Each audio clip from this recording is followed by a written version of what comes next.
Reddit by Reddit recap. What's the most awkward situation you've ever been in? I was a teenager with a boner.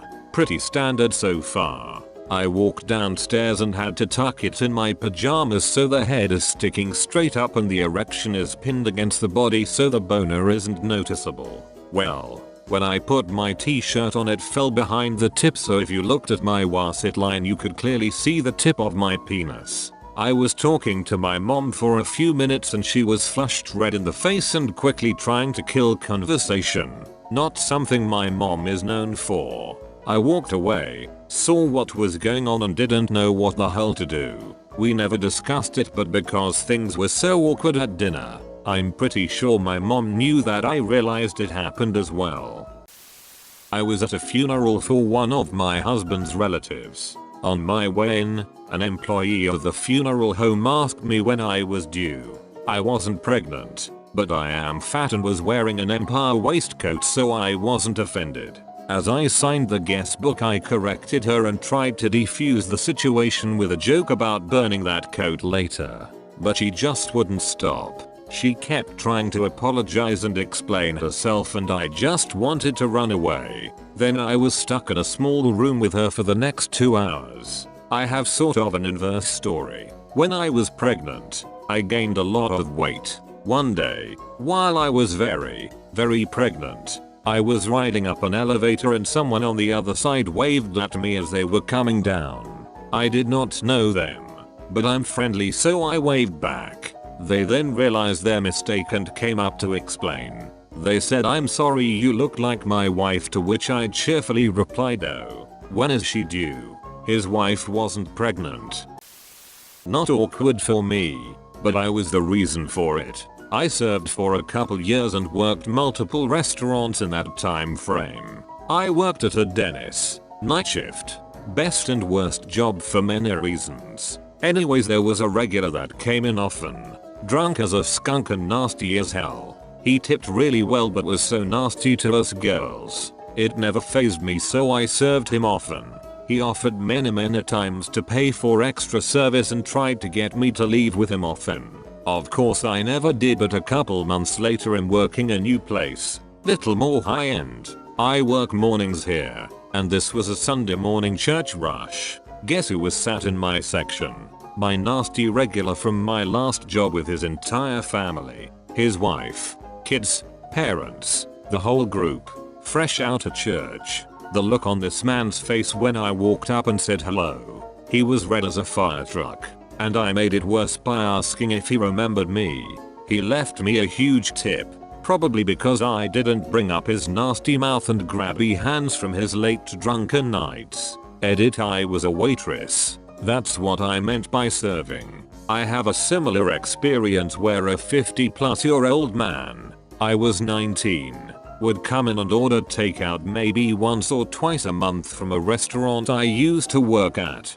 He'd say things about me to the male chef like I sure love a girl who's smarter than me, and constantly did everything he could to stand as close as possible to me, and he'd leave $20 tips on a $20 check. I usually worked days, and one time I was working a dinner shift. He came in with his wife and kids and he refused to make eye contact. When I was a kid, we were on holiday and decided to go to a church. While we were there I decided that I would be funny if I would slap my dad's backside with both hands. So I ran in full speed to maximize the impact of the slap. I ended up slapping a stranger who also happened to walk next to a woman with a stroller in his hands, which made me think it was my dad. It was even worse that my parents saw it as well. I once followed a man out of a grocery store, across a small parking lot, and tried to get into his car with him because I thought it was my dad.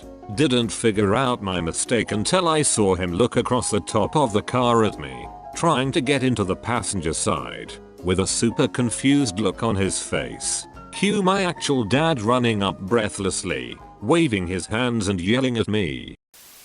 "So are you two dating?" He said yes at the same time I said no. To which his friend told him, "I told you you didn't ask clearly enough." Edit, I accidentally mixed up him saying yes and me saying no. Reminds me of the time I was driving a girl back from a date when we got in a car wreck. Rolled the car and everything. Dragged her out through the window as she's bawling. When we were talking to the cop, he asked us how long we'd been together. She said we were just friends. Not that I didn't have it coming. One time in college, I snuck into my Ra's room and hid under the blanket on his top bunk. My goal was to scare him when he came in and settled down a bit. He ended up coming in with his girlfriend and began making out with her. After a good lifetime couple moments, I jumped up and ran out. No saving it. Okay, I already posted in this thread, but I remembered something even worse. When I was in 2nd grade, my brother and I would always be picked up after school by my dad. We had a green van with a red stripe on the side. So my brother grabs my hand and storms us up to the car. He rips open the door, sits us down, buckles me in, and then says, "Can we get McDonald's on the way home?" We both look up and there is 2 middle-aged adults sitting in the front seat that are obviously not our family. They stare at us. We stare at them. In my little brain, we've been staring at each other for at least 10 minutes at this point. My brother unbuckles me, unbuckles himself. We get out and walk away. No words were exchanged. We then checked who was in the car before getting in from that point forward. I did community service with a youth group when I was around 10-11. Around the Christmas holiday, we bought and wrapped a bunch of gifts to take to an old folks home. I pick up a gift and walk over to this elderly gentleman. I'm swelling with pride and eager to drink in the large glass of thank you else I'm about to be served. He opens a really nice pair of slippers and looks at them for a moment. "What the hell am I supposed to do with these?" "You put them on your feet," I delightfully exclaim. I haven't had feet since Vietnam. Was unexpectedly in the car ride with my boyfriend's parents on their way to sign their divorce papers. Kind of similar vein. My last ex before my husband wanted to stay friends even though we had a messy breakup and I left him. I thought he would want me to duck off, but he kept insisting that we still hang out as friends. Out of guilt I obliged. Over time he started seeing someone else and then he still kept getting me to hang out with them. I couldn't tell if things were getting more weird or less weird, so I obliged. One evening I am hanging out with my ex, Bill, at their place, when his GF, Tammy, comes home from work and looks kinda nervous. Before I know it, she launches into this story about having just hooked up with a co-worker, as I am desperately wishing to GTFO. My ex was visibly upset and they had a huge fight about it right in front of me. During the fight it also came out that they had been trying to groom me for a threesome. That was the last time I saw them, but they are still together. When I was a kid I hugged a random dude because I thought it was my dad. Even better how this dude's son was standing next to him. You established yourself as his new son. My 79-year-old mother-in-law with Alzheimer's telling us that she had had sex the previous night with another resident of her nursing home. She had been celibate for 20 years up until then, we think. Boss of mine worked in a retirement home. Apparently, they have a huge STD problem in those homes because why wear protection when your ovaries don't work? The bright side is if you're a virgin all you have to do is wait till you're old and decrepit. Get put in a home, buy tons of Viagra, and get your game on.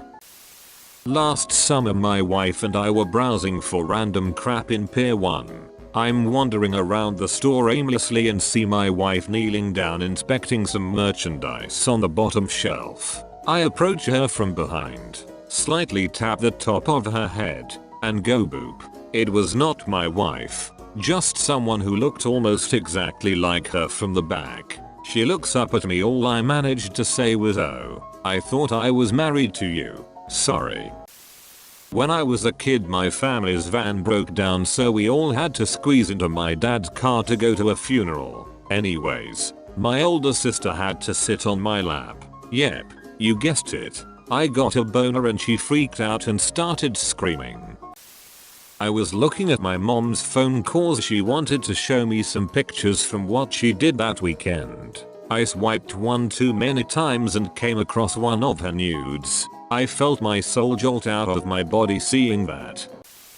This poor girl walked into my lecture by mistake about halfway through. This particular professor really enjoys talking to all of his students and was super engaging even with 400 plus students in his class. When the girl walked in, my professor stopped teaching, looked at the girl and asked if she was in the class. She said she was and began walking towards the front where the open seats were. This is a fairly large lecture hall and all 200 students, approx how many actually show up to class, were now forced to watch this poor girl walk towards a seat because the professor didn't continue talking and just stared at her. She got close to the front and I think the pressure of the whole room got to her and she said, "Actually no I'm not," and turned around and we all had to watch this poor girl climb back up the stairs and out of the hall. I was literally watching my worst nightmare. Best comment of the day. At my work, no whistling Bohemian Rhapsody, no whistling We Will Rock You, no whistling Another One Bites the Dust, no whistling. I kept whistling the USSR anthem, and some other anthem, that I can't remember the name. No humming, they learned quickly. No tapping songs on surfaces, no writing hidden profanities on food tickets. Things like SHIT made out of different words. I was proud of that. No phones in the workplace. No radios. No personal speakers. No freezing sweet bars. Frozen Mars were pretty good. No combining coffee and hot chocolate for customers. I mean, really, they cold sold it as a chocolate, but no. And finally, all glasses must be for actual use, not joke ones. Jokes on them. Now I need glasses cause of my joke ones.